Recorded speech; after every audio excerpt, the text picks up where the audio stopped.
Oi, pessoal, iniciando aqui mais um podcast Análise, hoje com minha amiga, a jornalista Lígia Teixeira. Agradecer a participação de todos, a nossa audiência, pedir para quem não segue a gente nas redes sociais seguir, no nosso canal no YouTube é Café Quente Podcast e no Instagram, @Rogério Cafeteira. Lígia, agora diz a tua arroba. Tá. @LígiaTex. Sextou com café quente, né? Isso aí. E aí, Lígiazinha, tudo bom? Tudo bem, meu querido. E você? Sua Tudo mamãezinha tá bem? Tá bem, tá bem. Eu vou até falar, ontem eu fiz um vídeo relatando que minha mãe tinha sofrido um assalto ali no calçadão da Península e tudo. Minha mãe tem uns cachorrinhos, gosta de passear com eles lá todo dia. E na hora que eu voltei, eu peguei só um áudio, então não tinha visto ela. Quando eu fiz o relato, eu estava muito preocupado também, Lígia, sobre a questão de telefone. Que hoje a gente concentra nossos dados tudo aqui no telefone. Eu não ando com carteira, é cartão, tudo banco, é tudo no telefone. Então eu fiquei com medo, ela já de idade, o telefone ter saído aberto e as pessoas estarem ou fazendo compras ou pedindo, dando golpe através do WhatsApp, que é comum. Mas graças a Deus não teve nada, ela ficou só com um pouco dolorida, mas foram aparentemente dois menores, né, que efetuaram o assalto.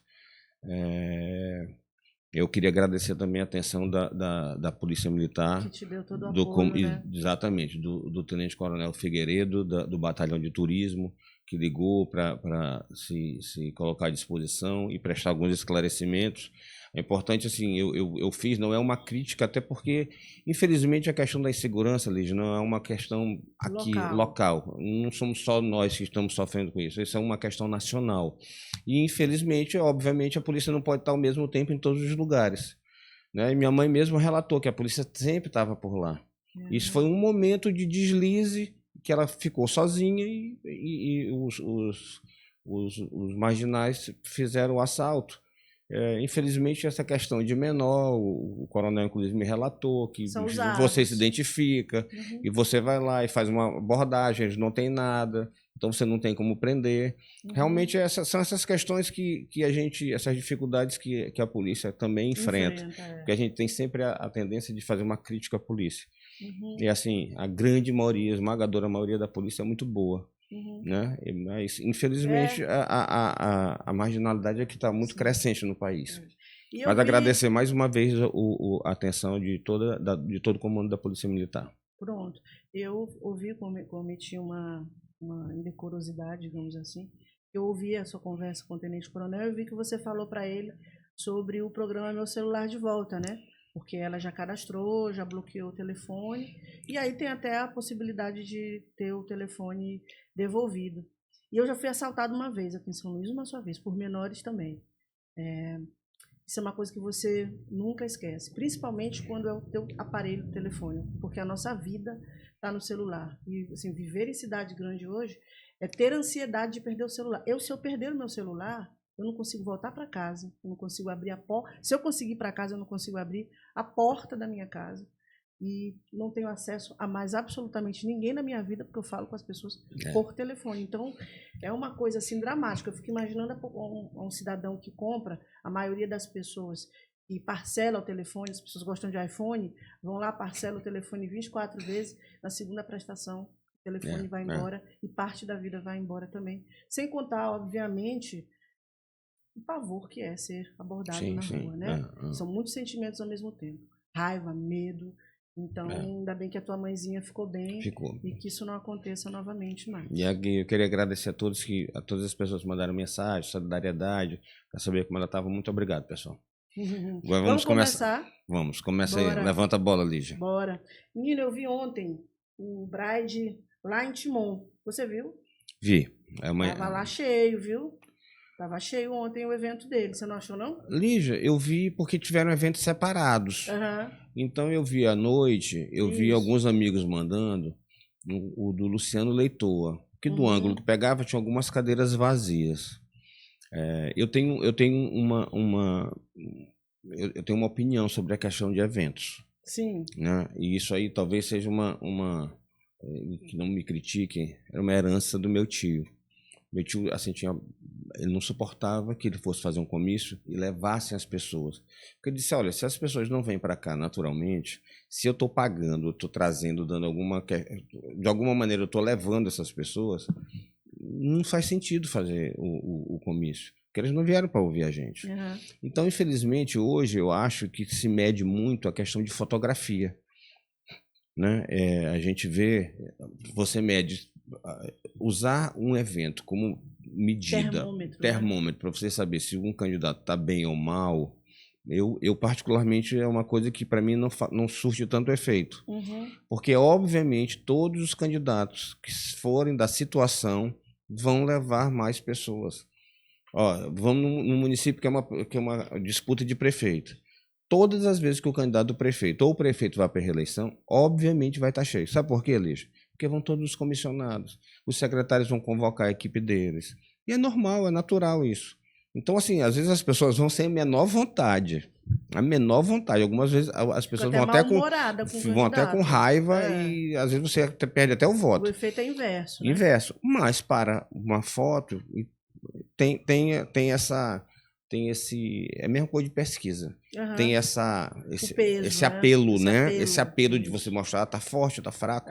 Eu acho que um exemplo que a gente pode ver há pouco tempo aqui é do Laésio e do Everton. O Everton fez uma convenção apoteótica no Nhozinho Santos. O Laésio, nem sei se ele fez a convenção, não lembro, sinceramente, não é desmerecendo, porque não me vem a lembrança. E no decorrer da campanha, os fatos que vieram a acontecer durante a campanha levaram o Laésio, que eu acho que nunca falou para mais de 200 pessoas juntos. Eu estou botando 200, mas eu ia falar 100. Teve mais votos. Então, eu acho que não é esse o termômetro. Mas eu acho que lá já teve uma movimentação, mas pelo que eu entendi, foram separadas. Sim. Teve uma do Luciano, teve a do Henrique Júnior. A do Henrique Júnior tinha muita gente, inclusive, né? Sim, a do Henrique Júnior, pelas imagens, eu dava a impressão de ter mais pessoas. Eu tenho a impressão que o Brad, ele percebeu isso que você falou, sobre o peso, a imagem que passa você estar num lugar esvaziado e num lugar com mais gente. E aí ele, nessa estratégia... Porque o Brad é muito esperto, viu? Eu quero... não sei quem é um articulador de Brad, mas tá assim, tira o chapéu, porque o que ele está fazendo agora é um movimento de ir atrás das segundas e terceiras forças, onde há conflito entre os aliados do governador, né? Naturalmente, as segundas forças geralmente são antagonistas da primeira força. Então ele está indo com muito talento para convencer esses apoios que são as segundas forças nos municípios, e ele começou a fazer eventos com mais gente, né? Porque embora a campanha dele seja efetivamente digital, ele percebeu que ele está perdendo, não diria credibilidade, mas ele está perdendo espaço, né? Deu margem para que os adversários digam que Brad é apenas um produto de TikTok, de rede social, né? Não? Agora, essa tua observação sobre Laésio, eu acho assim, que isso é o grande ponto assim, que a classe política precisa entender. Laésio fez uma campanha em 2022 invisível, ninguém sabia por onde... o que Laésio estava fazendo, e Laésio ganhou, eu acho que muito em função dessa bolha bolsonarista que ele conseguiu fazer crescer no WhatsApp e nas redes sociais, sem que a maioria das pessoas percebesse. Então, isso é fundamental para as eleições também de 2026. Eles agirem de maneira invisível e organizarem-se uma militância digital que a gente não enxergue, portanto, o adversário não tem como avaliar o tamanho dessa militância, e quando você é pego de surpresa na última hora, não tem mais muita coisa que fazer. O governador, em 2022, conseguiu, com a classe política, impedir um segundo turno, mas foi por muito pouco. A gente lembra que o Laésio chegou na última semana, eu me lembro, apesar de não ter acompanhado muito aquela eleição, mas na semana da eleição, todo mundo dizendo, vai ter segundo turno, não tem jeito. E aí o governador Carlos Brandão chamou o exército dele, se organizou e ganhou por muito pouco a eleição no primeiro turno, né? Foi uma eleição bem disputada. E da mesma maneira tinha uma classe política toda unida, um grupo, acho que o grupo era mais coeso, né? As dissidências eram menores, na minha opinião. Mas outro fato que a gente tem que levar aqui também em consideração para a gente comentar, Lígia, é o Orleans. A ação dele a reação, vamos dizer assim. Uhum. E aí eu vejo que o Orleans tem focado muito aqui em São Luís, Isso. que eu acho também que ele está correto. É. Porque aqui é uma área onde o Braide tem uma larga, absurda vantagem. Então eu acho que, mas apesar disso, ele tem um grupo político muito mais reduzido. Aqui é ele. E acho que o Orleans vai tentar contrapor isso, capilarizando com as lideranças, os vereadores e tudo, que não é uma tarefa. Aqui eu queria até, de alguma maneira, mandar uma mensagem para o grupo do Orleans, que não é uma tarefa fácil para os vereadores. Sabe? Não é uma tarefa fácil. Porque eu já vivenciei isso nas comunidades aqui. Então, se você vai fazer uma crítica ao Braide hoje, é muito difícil. É muito difícil, porque a comunidade aqui realmente tem uma onda. Isso. Eu vou te dar um exemplo. Teve uma vez que uma rua encheu a rua de água. Tinha inundado, tinha entrado água na casa das pessoas.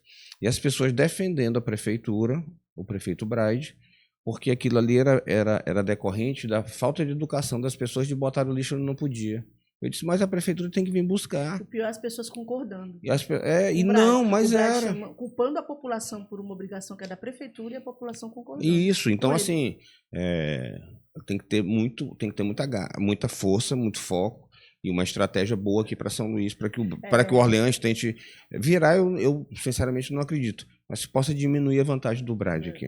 Agora, ele escolheu, nessas 2 primeiras semanas de pré-campanha, muito adequadamente. Ele pegou o Beto Castro, que é um vereador que lá no bairro de Fátima é praticamente uma entidade. Eu já acompanhei, já andei ali com o Beto Castro, uns trechinhos lá. Andei como curiosa, tá? Fui lá ver como é que era esse negócio.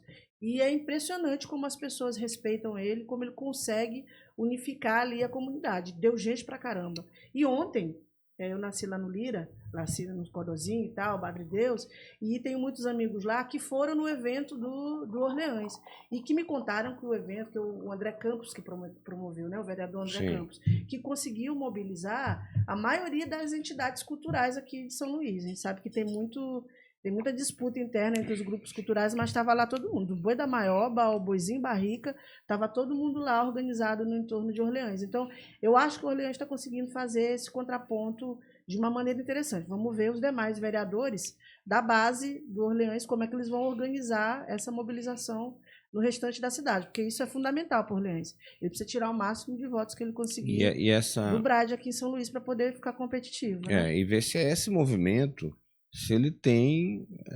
liga, né? Liga e se ele...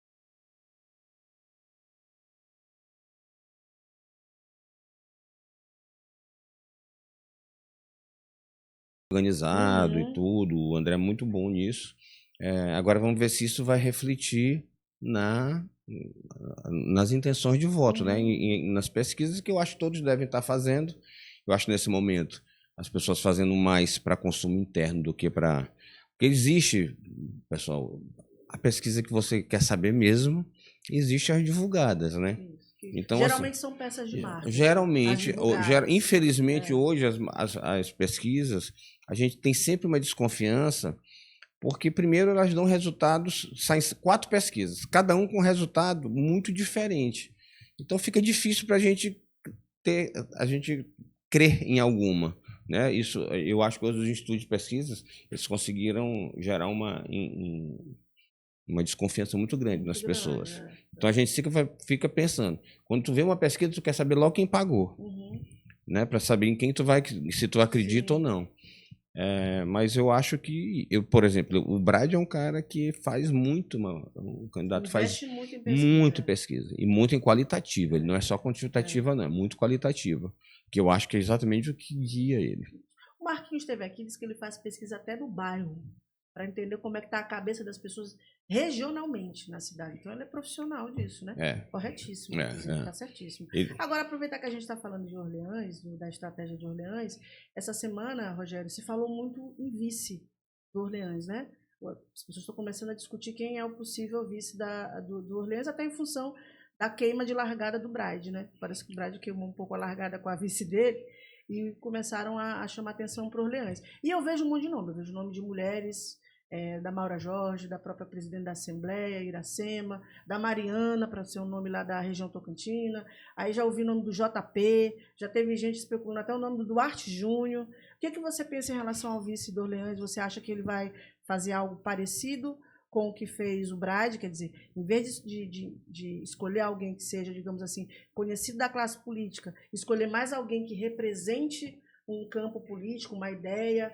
Como é que você acha que vai ser a estratégia dele? Olha, em conversa com alguns amigos da política, me falaram que o Orleans já pensava numa vice da região Tocantina. Uhum. Não é uma resposta ao Brade. Isso já vinha na cabeça deles, esse pensamento anterior à escolha do Brade. Sim. Não é uma resposta. Não é porque o Brade fez que nós vamos fazer, não. Uhum. E aí foram me colocados alguns nomes. Foram me colocados a Perla, esposa do Rio, do prefeito. Foi colocado, salvo engano, a esposa, a Carol, que é vice-prefeita de Imperatriz. Tem um nome do JP. E tem um nome que não saiu tanto, mas que eu acho que poderia também, um nome que deveria ser lembrado, caso essa seja a estratégia deles, que é da deputada Andréa Rezende. Por quê? Porque hoje, Lígia, na minha opinião, os vices, em geral, eles compõem através de um perfil. Não é só um nome, como era antigamente. Existe um perfil. Então, se a gente for ver a Perla e a Carol, são mulheres da região Tocantina. A Andréa Rezende, ela é mulher, é da região sul, de Balsas. E ela tem uma outra questão, que é a questão de ser cadeirante, PCD. Então, teria mais um nicho para se acrescentar, e ela tem uma história de vida... E ela é uma pessoa bastante equilibrada, bastante ponderada, muito. E tem o JP, que é de lá, é mais à direita, é negro, então também formaria um perfil. É um cara que não vem da política tradicional, exatamente, ele se construiu sozinho, né? Trabalhando muito. Então eu acho que são perfis para lá, para eles analisarem. Mas acho, particularmente, que talvez para o Orleans fosse importante um nome aqui de São Luís. Também acho. Um nome que somasse aqui em São Luís. E não é fácil o nome para somar aqui em São Luís. Não é fácil. Não é fácil. Você pensar no nome que agregaria, que trouxesse respeitabilidade. Vou te dizer, por exemplo, uma questão que eu vejo com a Perla, por exemplo, a esposa do meu amigo prefeito Rildo. Talvez passasse para o eleitor uma chapa muito jovem, porque são dois jovens. Sim. Talvez transmitisse para o eleitor inexperiência. Eu estou só fazendo um exercício aqui de análise de pesquisa qualitativa, por exemplo. É só uma opinião. Pode passar, não estou dizendo que vai passar. Eu estou dizendo que talvez fosse melhor, eu talvez hoje, eu acho que eles vão analisar isso, se não seria mais interessante um nome aqui de São Luís, talvez uma mulher que tivesse respeitabilidade, reconhecimento. Então eu acho que São Luís hoje deve passar pela chapa majoritária. Deve passar pela avaliação deles. E tem um nome que tu falaste da deputada Iracema. Eu acho que a Iracema... Eu acho que ela não quer. Mas eu acho que ela ocupou um espaço muito grande.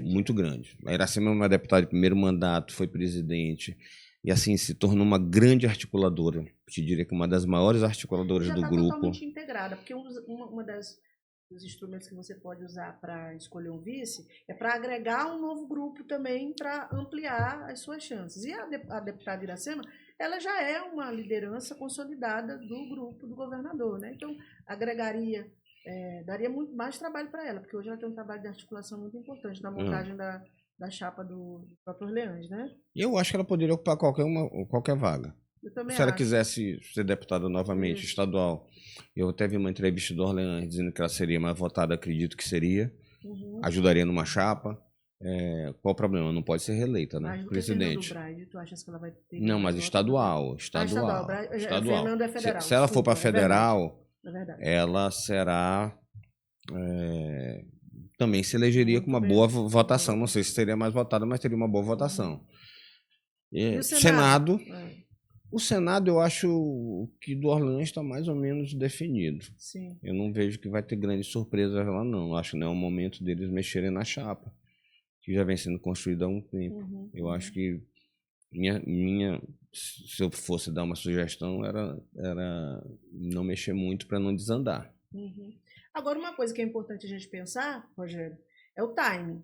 Porque o Brad fez uma jogada para tirar o eleitor de Laésio e escolheu um perfil, como tu disseste, o perfil é importante, que é muito atraente para esse eleitor mais conservador, mais bolsonarista do Laésio. Só que, assim, isso pegou muito mal em alguns setores lá da região. Tem um vídeo aqui da doutora Graça, a doutora Graça, que eu acho que é juíza aposentada, e ela foi cogitada para ser um dos nomes na chapa de vice do Brad. E aí ela fez umas críticas aí a Elaine. Você quer ver esse vídeo? Vamos ver? Passa? Não, vamos ver o vídeo da doutora Graça. Bem, sobre o fato de o senhor Brad ter escolhido uma mulher de Imperatriz como candidata a vice na sua chapa, a gente só tem a lamentar que a escolha tenha se dado sobre alguém que não tenha vivência comunitária, que não tenha serviços prestados ao povo, alguém que sempre viveu cuidando das suas questões patrimoniais, porque se trata de uma alta empresária aí do ramo da agropecuária e que não tem esse conhecimento dos problemas da cidade, que, portanto, não pode nem ter uma sensibilidade maior com as questões e que, portanto, possa contribuir de uma forma mais eficaz para a solução dos nossos problemas. Esse é o registro que eu quero fazer. E aí, Rogério Cafeteira, ela meio que desmontou, tentou, pelo menos, desqualificar. Eu achei bastante contraditório e deselegante. Eu não conheço a doutora Graça. Primeiro, é uma mulher. A direita, principalmente essa que a doutora Graça representa, que é a extrema-direita, movimentos bolsonaristas, de andar pelo Brasil, com a bandeira do Brasil. Orar para pneu. Ela defende muito a iniciativa privada. Defende exatamente o empreendedor, as pessoas que geram emprego, que geram impostos. É exatamente o que a Elaine faz. E ela tenta desqualificar a Elaine dizendo que ela não conhece os problemas de Imperatriz. Não tem serviço prestado. Não tem serviço prestado. Então, assim, eu achei extremamente deselegante da juíza, né? Da ex-juíza. E acho, assim, passou um pouquinho de tom, né? Não, eu acho que passou um pouquinho daquele negócio da inveja. Queria ser escolhida, entendi. aí queria ser escolhida, dor de cotovelo, é essa palavra. Passou um pouquinho de dor de cotovelo. Mas faz porque parte. O bolsonarismo, assim como todo movimento político, ele tem os seus segmentos internos, né? E o bolsonarismo da doutora Graça, me parece, eu não sei, tá? Você que é de Imperatriz, se quiser deixar nos comentários mais sobre a doutora Graça, fica à vontade. Ela me parece ser aquele bolsonarismo da velha guarda, mais ligada ao Bolsonaro mesmo. Esse pessoal tradicional, militar, que fica marchando, né, rezando para pneu, como eu falei. E a Elaine não. A Elaine é mais aquela coisa do Pablo Marçal, aquele bolsonarismo de igreja, VIP, não sei o quê, de prosperidade, ligada aos evangélicos, muito, muito próxima dos evangélicos, que tem assim é menos ligada a essa coisa tradicional e militarizada do bolsonarismo. Então, assim, eu acho que é uma briga interna entre a direita e uma tentativa de desqualificar a Elaine, que a doutora Graça observou que ela está falando isso 2 ou 3 semanas depois que a Elaine foi escolhida. Então, ela deve ter percebido lá na região essa rejeição a Elaine. Por isso que eu te perguntei sobre o timing da escolha do vice do Orleans, porque pode ser um vice ou uma vice que passe também a ser bombardeada por outros segmentos ligados ao grupo do Orleans, entendeu? Pode, Lígia, mas eu acho o seguinte, eu acho que só um tempinho, ele diz com uma pesquisa para tu saberes. Não é a doutora Graça, nem alguns segmentos do agro, do sindicato rural, ou do CDL de lá, né? FIEMA, CDL. Essas questões empresariais que vão definir. Se deu liga ou não deu. Quem vai dizer isso é o eleitor. Então, Exatamente. assim, eu vejo com qualquer um que, quando for escolher o Dorleans, você pode ter certeza que vão botar defeito também. E vão procurar alguma coisa na pessoa. O da doutora Graça, que eu achei assim, deselegante da parte dela. Sim. Sim. Até porque outra mulher Talvez até por isso, né? Às vezes é proposital. Para a gente encerrar esse negócio de vice, Laésio não tem perspectiva, né? Eu soube que Laésio está numa confusão lá no Novo com o Roberto Rocha, porque o Laésio ele é meio difícil, né? E o Roberto também não é das pessoas mais fáceis do mundo. Então, que está um meio caótico por lá, a gente não ouviu falar de montagem de chapa ainda do Laésio, né? A gente falou ainda agora do Orleans e do Braz. Não falamos do Felipe nem do Laésio. 23, né, eu acho que Felipe e o Laésio estão esperando alguns movimentos. O Felipe, uma definição mais efetiva, mais clara do PT Nacional, da direção nacional do partido, que, na minha opinião, vai indicar candidatura própria nesse momento. E o do Laésio, eu acho que ele está se organizando, eu acho que eles não conseguiram formar chapa para estadual, para disputar proporcional. O Roberto e o Laésio no mesmo partido, até para você fazer uma composição hoje com eles não é fácil, porque vamos especular, vamos dizer que mais na frente chega-se um consenso em junho e julho, que as coisas vão se definir, chapa. E aí, como é que vai o Novo? O Novo vai fazer parte da chapa de Braide, por exemplo. Ele vai indicar quem? Laésio ou Roberto? Para Senado, por exemplo. Porque o Roberto vai dizer, não, eu sempre fui candidato a senador. Né? Eu sempre fui candidato a senador. Então a vaga é minha. Sim. E Laésio, não, mas eu apareço na frente, eu represento a direita, então sou eu. Já vai criar um problema dentro do partido. Conflito interno. Eu acho que já está criando, inclusive, sabe? Eu acho que o Novo já está tendo essa dificuldade interna, tanto que ninguém está se mexendo por lá. Parou meio que a pré-candidatura do Laésio, né? Que já estava meio mais para lá do que para cá. E o Camarão, só para informar as pessoas, dia 23 deve acontecer o encontro da Executiva Nacional do Partido, aqueles encontros de tática que o PT faz, para poder pensar a questão do lançamento da chapa do Felipe Camarão. E aí só depois é que eu acho que eles vão fortalecer essa questão da montagem. Eu vi o Camarão conversando muito com a Cariongo, que é a pré-candidata do PSOL.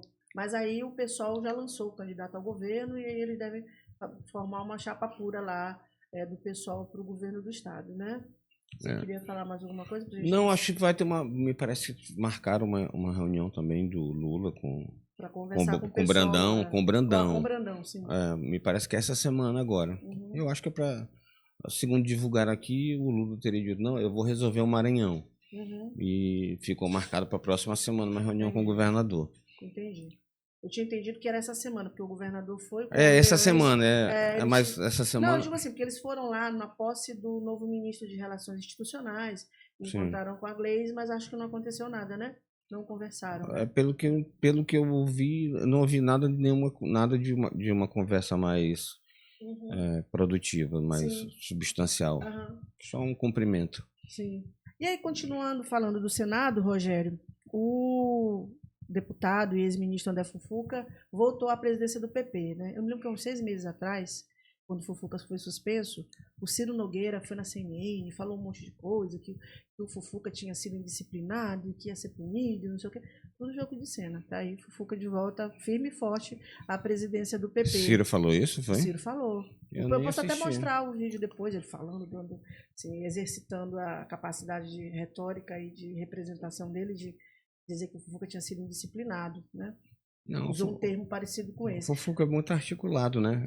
Muito articulado e obviamente, né? Ninguém acredita, nunca. Eu, por exemplo, nem vi o vídeo porque nunca acreditei que houvesse isso. O Fufuca foi habilidoso para conseguir no partido uma situação onde ele pudesse se manter ministro. Isso, exatamente. Né? E eu acho que foi isso que aconteceu. Exatamente. E acho assim que pelo que eu sei, o Orlen já gostaria de ter anunciado o Fufuca como senador.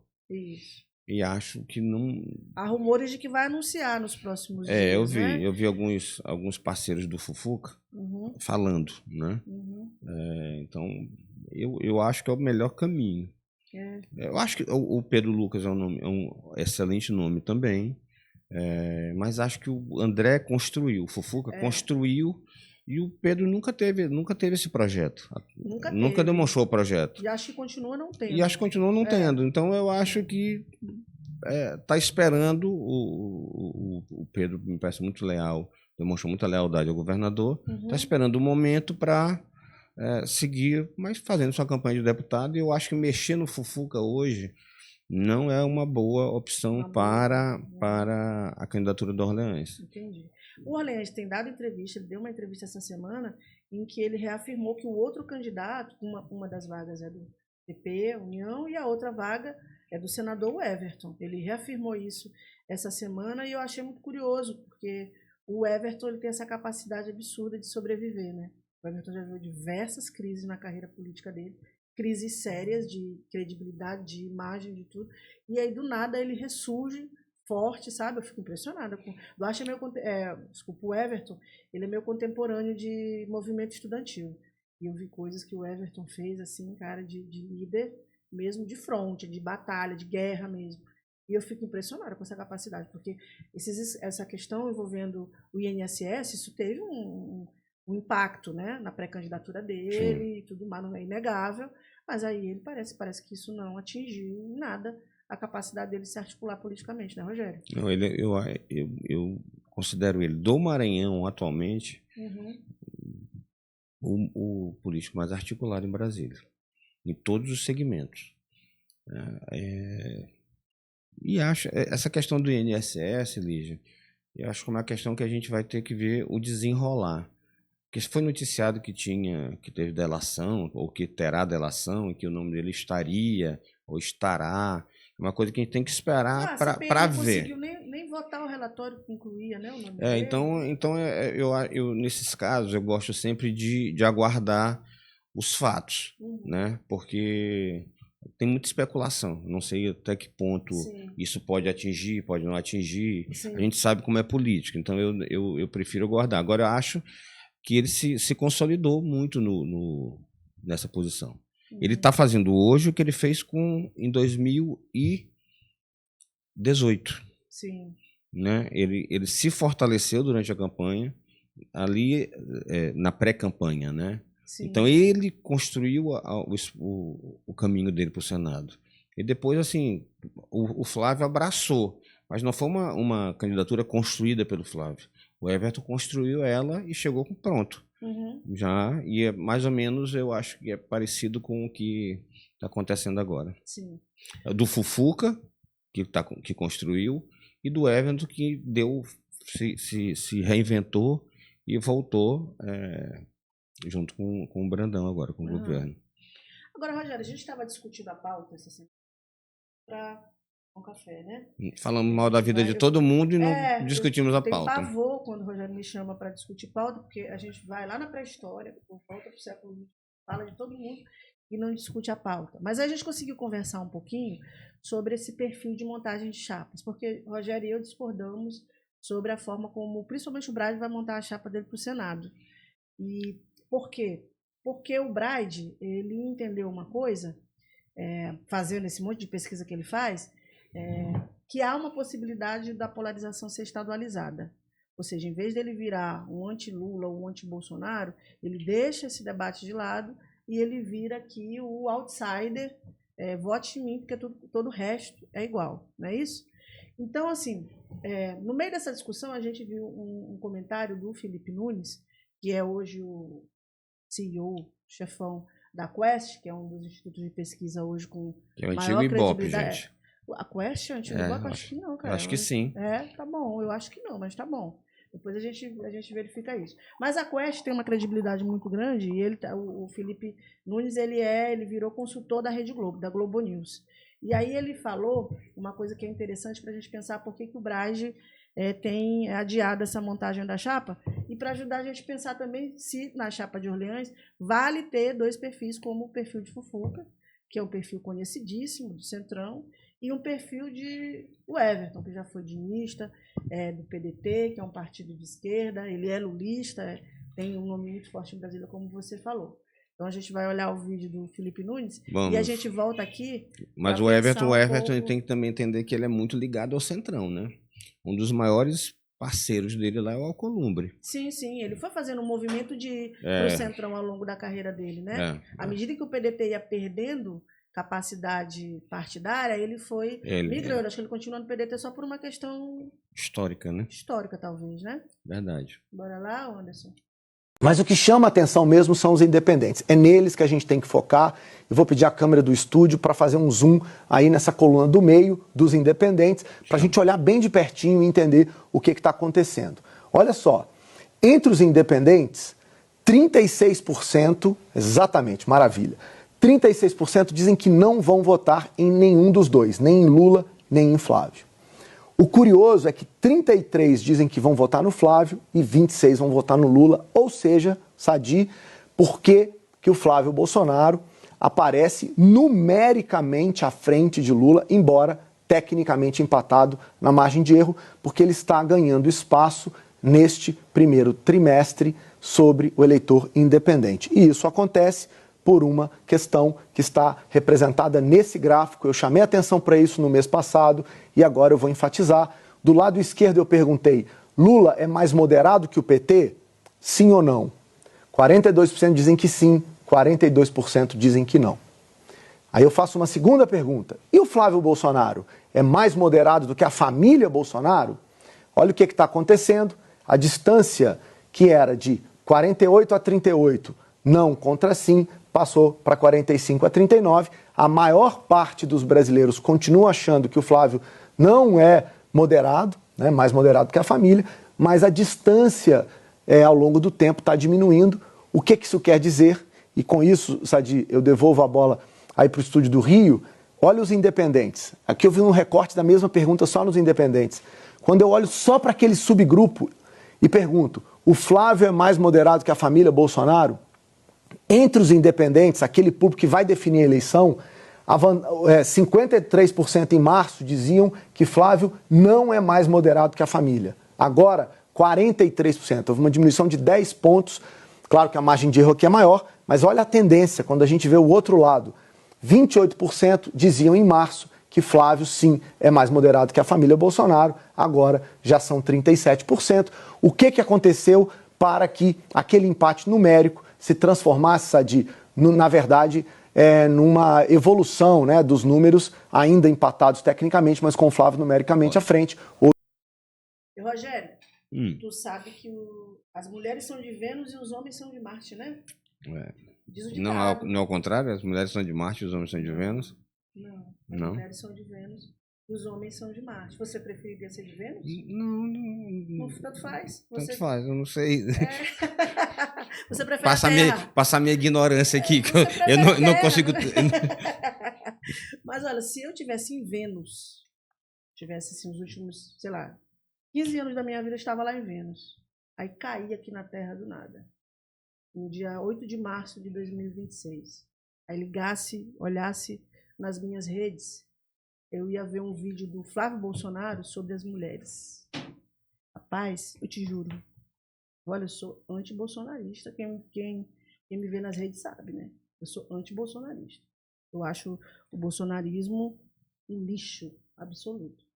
Mas quando eu vi aquele vídeo do Flávio Bolsonaro, do Dia das Mulheres, eu pensei assim, cara, se ele não fosse o Flávio Bolsonaro, eu votaria nele. O Flávio Bolsonaro falou sobre a realidade das mulheres brasileiras, principalmente as mulheres da minha origem, de uma forma absolutamente encantadora, Rogério. Então, o Felipe Nunes, ele identificou uma coisa que eu acho que é muito interessante para a gente entender a estratégia dos candidatos aqui no Maranhão, principalmente a estratégia de Brade. Muita gente que eu conheço diz assim, Lígia, mas essa história de Brade não ser nem de direita nem de esquerda não vai dar certo, porque a eleição vai ser extremamente polarizada e as pessoas vão cobrá-lo nos lugares que ele for, se ele é Lula ou se ele é Bolsonaro. Então ele tem que se posicionar sim, porque o Maranhão é lulista até a última alma, sei lá. Sim. Não, nada, não, estou esperando. Não, só vou te dizer, tá bom. Eu estou esperando, estou esperando. Né? Então, o que eu acho que o Brade entendeu, a pesquisa do Felipe Nunes.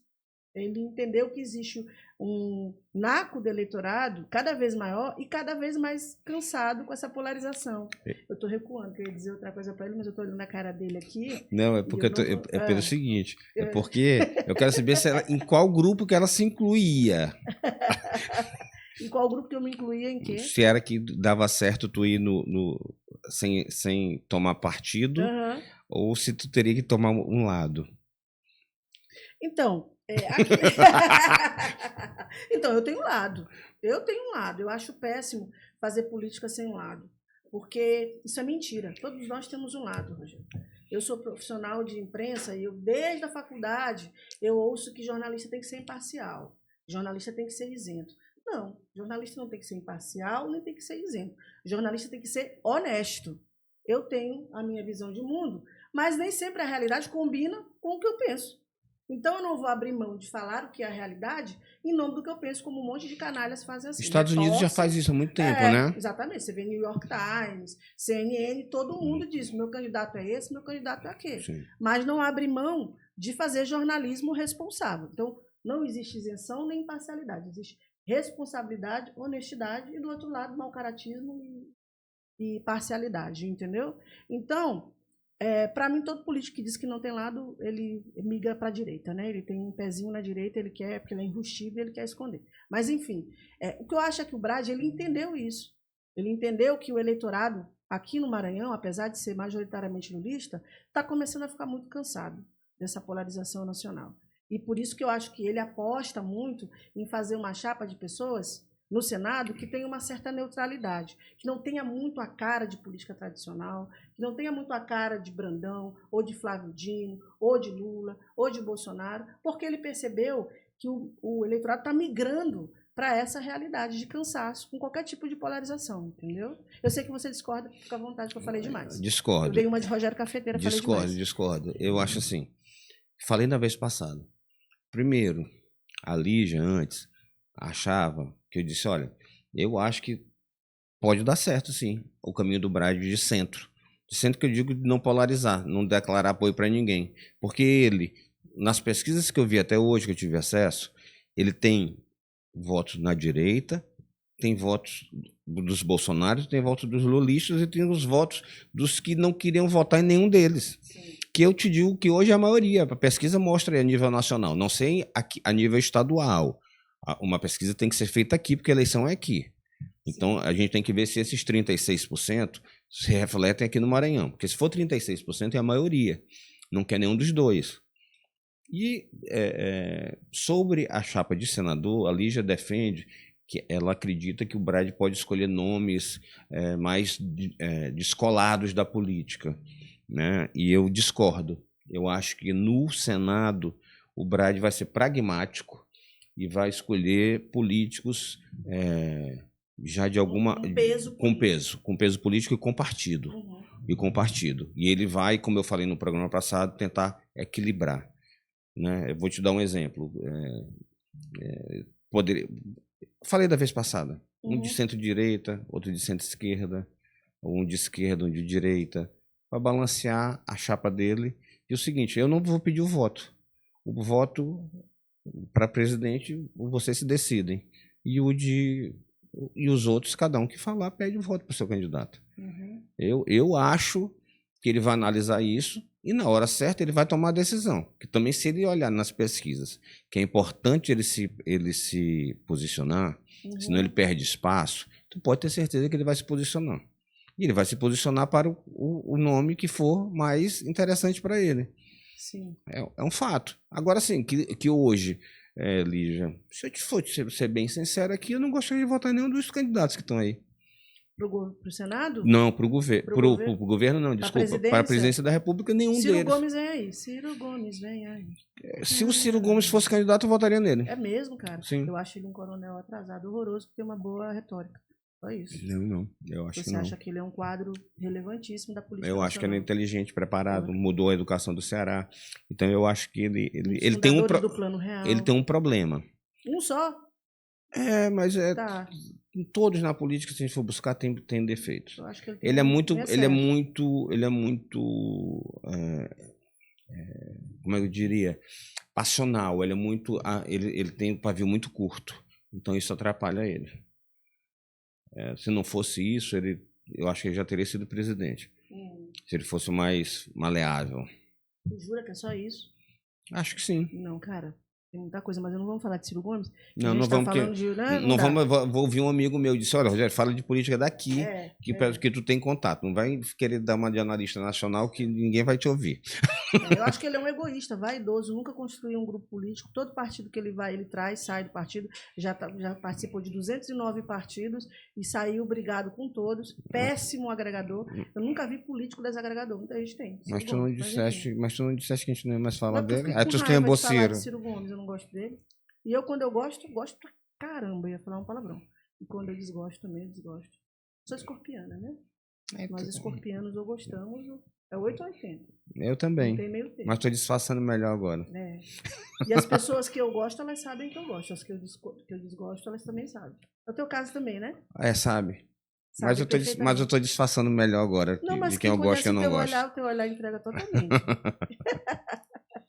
Mas, enfim, eu acho que é isso, né, Rogério? Não gosto de gente ingrata, só isso.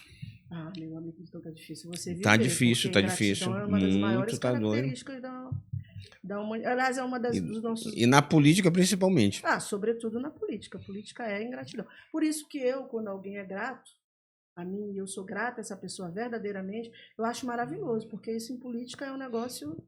raríssimo. E tu me conhece, tu sabe assim que às vezes por uma bobagem eu tenho muito essa não, explode é outra de assim um gesto para mim que às vezes faz toda a diferença. E você jamais esquece, né? Jamais esqueço. Eu também, eu sou do mesmíssimo jeito. Pode parecer até um gesto pequeno, mas se é um gesto de acolhimento, é maravilhoso. Eu também não esqueço. Mas é isso, aí o Ciro não. O Ciro ele vive de ingratidão e ingratidão. Tá bom, cheiro de Ciro, bora. Pior que eu que trouxe ele para falar. Foi. Mas enfim, você é a prova viva de um desses eleitores cansados, entendeu? Que não quer mais essa polarização que a gente está vivendo no Brasil. E o Brad entendeu isso, sabe que o Maranhão está caminhando para isso também. O eleitor do Maranhão está no momento de transição. Ele está deixando de ser aquele eleitor lulista, grato ao que o Lula fez pelo Maranhão, e está começando a ir para um centro mais esquisito. Eu vi uma vez uma análise, Lígia, de um cientista político falando sobre isso, que algumas questões que alavancaram o PT, eu lembrei, ele estava falando na época, ele estava fazendo uma análise da Marta Suplicy, do governo dela, na prefeitura de São Paulo, que em determinado momento, aquilo ali, as pessoas ficaram muito gratas.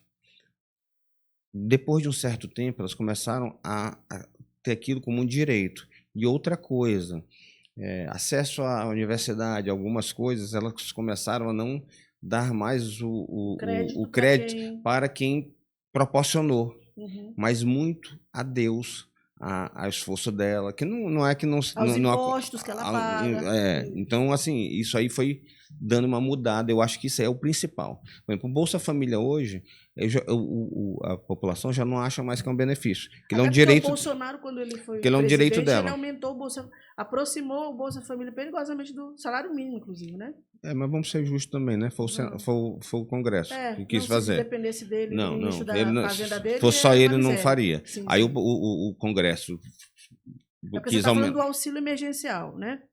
O auxílio emergencial que eles não queriam de jeito nenhum. Mas o Bolsa Família, eles usaram para comprar voto. Eles aumentaram o Bolsa Família e aproximaram o Bolsa Família do salário mínimo para ganhar a eleição. O Bolsa Família mesmo. Mas é isso, né, Rogério? E aí hoje isso aí virou, já não compra mais o voto. Estado, tu tem que criar outro Bolsa. Exatamente. Outro Bolsa não, acho que as pessoas não querem mais Bolsa. Acho que as pessoas querem enriquecer. Jogando no tigrinho, aí fica difícil. Virando influenciador digital. Não fala de influenciador, que agora eu tô ficando rico na influência. Tu tá ficando rico? Pai, olha só. Anderson, vamos pedir para compartilhar. Não é você que é comunista? Vamos pedir para ele socializar. E eu sou comunista? As pessoas me dizem todo dia que você é comunista. Eu fiz uma transição interessante. Porque assim, eu vou contar minha história de vida para a Lígia, ela não acredita. A Lígia acha que eu nasci assim, numa caixa, berço de ouro, riquíssimo e tal.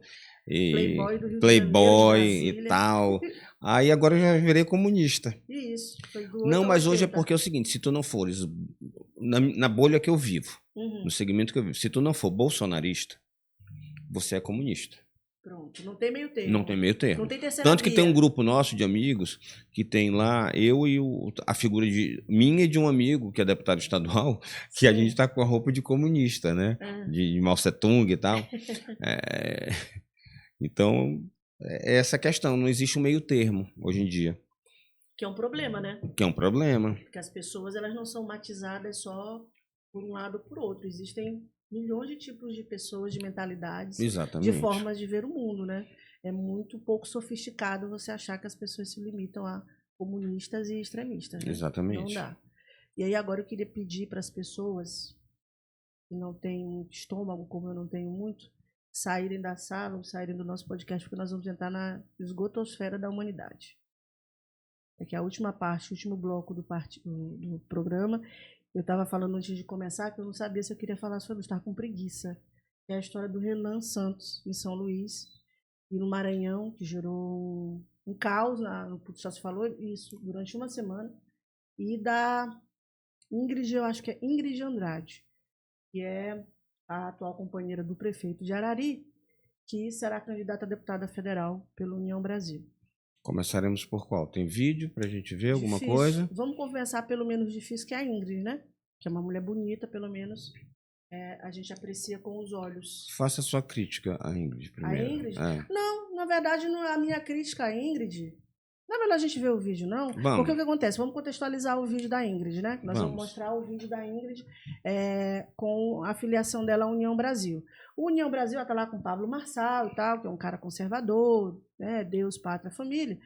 E ela é uma profissional de conteúdo adulto, como ela própria vai explicar no vídeo aí pra gente. E eu acho que há alguma incoerência nisso. Mas aí a gente vai discutir e ver se a gente chega à mesma conclusão. Não vamos chegar à mesma conclusão, vamos assistir.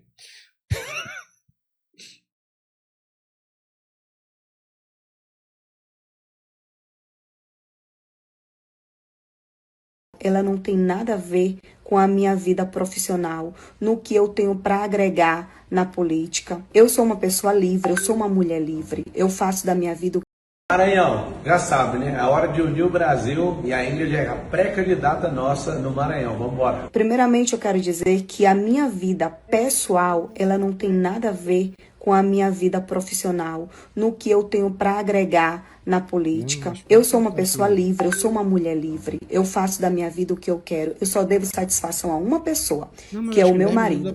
Oi, gente, eu sou a Ingrid Andrade, pré-candidata a deputada federal pela União Brasil. Estou aqui com o presidente Rueda, deputado Pedro Lucas, e quero dizer que a União Brasil pode contar comigo e vamos junto que o Maranhão tem pressa. Então, deixando bem claro, a minha vida particular, tirem isso da cabeça de vocês. Não tem nada a ver com a minha vida profissional, o que eu tenho a agregar na política, no que eu tenho, nos projetos que eu tenho para a sociedade menos favorecida. Oi, Maranhão, eu estou aqui com a nossa pré-candidata federal, a Ingrid. Ela vai surpreender vocês. Ingrid, você tem todo o nosso apoio aqui da Executiva Nacional para a sua pré-candidatura e com certeza você vai estar aqui conosco, enfileirando aqui em Brasília o nosso time de deputado federal. Então é por isso que vocês têm que focar naquilo que eu tenho para apresentar para vocês. A minha vida pessoal, a minha vida particular, deixe de mão. E Rogério Cafeteira? Oi. Rogério, eu tô olhando para ti, mas sinceramente, eu acho que você deveria convidar a Ingrid para entrevistá-la aqui, porque eu acho que a gente pode correr o risco de ser injusto com ela, viu? Eu não entendi direito o que ela quis dizer com vida pessoal, vida privada e vida profissional. Porque a única coisa que foi exposta da vida dela foi a vida profissional dela. Ou seja, vazaram vídeos de conteúdo adulto, que é a atividade profissional da Ingrid, ou não? Lígia, eu vou discordar um pouco. Tá, e acho que eu não conheço a Ingrid pessoalmente, sim, mas acho que ela sofre um preconceito descabido, desproporcional. Tem gente, olha, que fala. Ainda agora me perguntaram, vem cá, Rogério, que tu acha que uma pessoa como essa pode ser olha deputada? A roupinha dela, que bonitinha. Eu vou dizer o seguinte: tem gente muito pior com mandato, exercendo mandato. Ah, não, concordo. Muito pior. Isso aí não define, na minha opinião, essa questão dela não define o caráter dela. Outra coisa, não é uma coisa pública. É numa plataforma onde ela faz o conteúdo dela. Você conhece a plataforma? Não sou consumidor desse tipo de conteúdo. Uhum. Não, isso também eu acho que isso é um problema dela e do marido dela. A plataforma? Não, ela fazer o conteúdo adulto, o posicionamento dela. Veja só, o PL, que é o partido do Bolsonaro, isso, agora deu legenda para uma trans. Isso. Que essa trans, além de ser contra os princípios, teoricamente contra os princípios... Deus, pátria, família, etc. Exatamente, os princípios cristãos, tradicionais. Homem, mulher, o que ela diz? Ela disse que esteve numa festa, certo, onde houveram envolvimentos, né, com Neymar. Isso. Com Flávio Bolsonaro, que o Flávio Bolsonaro quis ficar com ela não quis, ele ficou com outra trans, e tá no PL. Então, qual é, assim, qual é a régua para Ingrid? Mas é uma incoerência. Tanto, os dois casos que você deu são casos absurdos de incoerência, né? Então, a gente pode falar um dia das preferências do Flávio Bolsonaro, mas a gente está falando hoje da Ingrid. Eu acho uma incoerência você estar num partido conservador e você vender conteúdo adulto. E tomar chá de cogumelo. Também incoerente. Igualmente incoerente. Não dá. Então, assim, eu sinceramente, eu acho que ela tem essa questão. Não conheço pessoalmente, até já tentei contactar para entrevistar. Poxa, vamos ver se ela vem. Vamos ver se ela vem. Para você mostrar a sua plataforma de propostas, logicamente. Eu não vejo, sinceramente, assim, nada demais. Só acho, e aí a gente discorda. Você viu os vídeos que vazaram da Ingrid? Vi. Tá. Vi os vídeos que vazaram da Ingrid. Seria mentiroso e só hipócrita. Que eu tô perguntando, eu também vi. Mas assim, eu só acho que esse tipo de perfil da Ingrid, diferente de ti, tu pensa diferente, isso aqui atrai voto no Maranhão. Eu acho que não. Mas isso é uma percepção minha que as urnas vão mostrar. Eu não acho que isso atrai voto. Eu acho que isso é como se fosse para ela poder alcançar um outro degrau. Ela consegue visibilidade com isso. E a partir da visibilidade que ela consegue, aí sim, ela vai vender a outra plataforma dela, que são as propostas, como ela disse aí no vídeo. Então, ela tem várias propostas para as pessoas mais vulneráveis. Não, o que eu não quero falar aqui, o que a gente fez de prognóstico de votação. Foi. Ficaria deselegante. Mas vamos ver. Depois das eleições, a gente vai ver se quem tinha razão. Se a minha previsão ou a tua. Aí a gente relata. E ela brigou essa semana também com o Renan. É bom brigar com o Renan. É bom, porque o público do Renan é exatamente o público que consome o conteúdo da Ingrid, né? Que são os jovens, Red Pills, aquela galera mais... Primeiro, para consumir o conteúdo da Ingrid tem que ter dinheiro, né? Porque é pago. Aquilo é pago, vazou, são dessas plataformas que tem. Você paga por imagem que você acessa, por vídeo, não é? Eu não conheço, às vezes eu vejo... Tem pacotes, eu não sei como eu sinceramente não sei como é o dela e não sei como funciona porque eu nunca comprei. Então se tivesse comprado já teria dito. Mas as redes dela, ela dá lá um negocinho, Não, de todas que fazem no Instagram, de todas as mulheres que fazem, tem uma que aparece muito, uma do Bonde, esqueci o nome. Sim.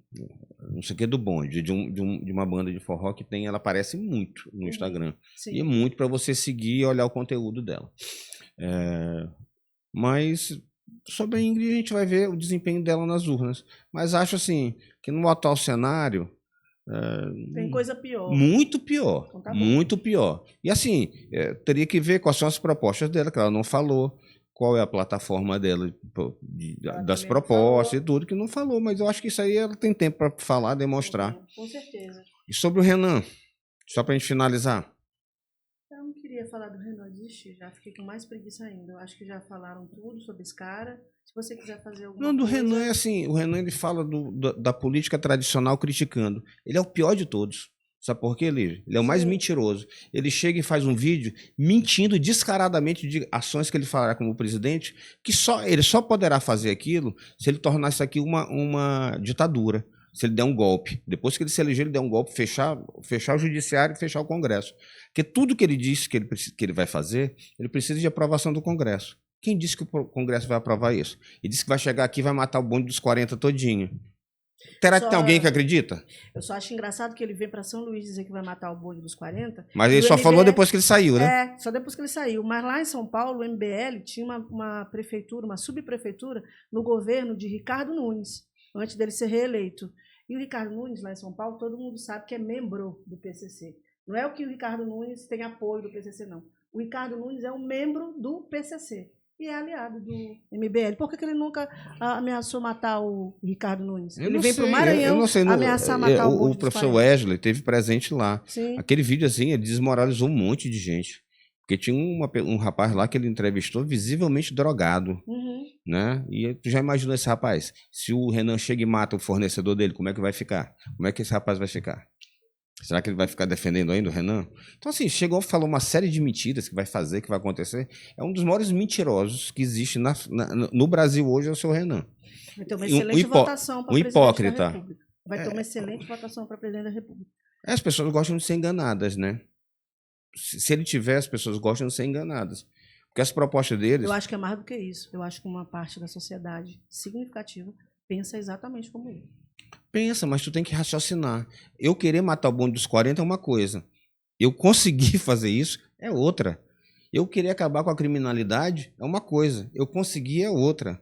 Eu dizer que vou aqui acabar com o Estado, unificar municípios e botar um interventor, eu pensar nisso é uma coisa. Eu querer é outra. Desculpa, eu querer é uma coisa. Eu conseguir é outra. É porque é o modelo do Bukele, né? Lá em El Salvador, o MBL ele se inspira no que o Bukele fez. Um monte de prisões, prendeu todo mundo, tá pouca gente fora da prisão, a maior parte das pessoas está preso, e aí acabou com a criminalidade em El Salvador. Esse que é o modelo. Entendeu? Mas aí a gente tem que ir embora, né? Temos que ir embora. Eu queria ficar mais uma hora aqui, mas não dá. Agora El Salvador tem quantos mil habitantes? Milhões? É um ovo. Não sei quanto tem, mas é menor do que São Luís, certamente. Aí fica mais fácil de prender todo mundo. Eu quero ver num país como o Brasil. Não dá, né? Não Antes dá. da gente ir embora, eu queria demais, eu não podia esquecer isso, porque eu fui parada ontem no meio da rua pelo vereador Fabinho, lá de São Vicente. São Vicente Ferro, meu amigo. Isso, pronto. E ele disse que era para você mandar um abraço para ele. Meu amigo Fabinho, um abraço grande e obrigado pelo apoio na eleição passada, viu? Muito sucesso para você. Pronto, cumpri a promessa. Vamos embora, Rogério? Vambora que o Anderson tá botando isso na rua. Pronto. Que ele vai fazer um ensaio aqui agora. E hoje é sexta-feira e hoje ele vai me levar para tomar um chopp, Rogério. Pessoal, encerrando aqui mais um Café Quente análise. E até uma próxima. Muito obrigado pela participação de todos vocês. Continuem mandando. E eu tenho uma coisinha para falar. Semana que vem nós vamos começar a fazer a entrevista do podcast. Nós vamos fazer o primeiro ao vivo. Tá? E aí eu vou botar, vamos tentar um live aqui para a gente fazer, para ter maior interação com as pessoas possam também mandar suas perguntas. Por favor, pessoal, sejam educados nas perguntas. Podem fazer perguntas firmes, mas dentro de uma civilidade. Mas nosso público é educadíssimo, olha, foram tantos comentários bons no último podcast que a gente fez. Eu até queria falar o nome de todo mundo, mas foi tanta gente, e as pessoas foram tão gentis com a gente, né, Rogério? Eu amei. Porque eu acho assim, tu pode criticar, porque não é obrigado. Lógico, nem eu sou dono da verdade, nem concordar. Quem criticou com carinho, muita educação. Muita educação. Valeu demais, pessoal. Valeu, pessoal. Até a próxima.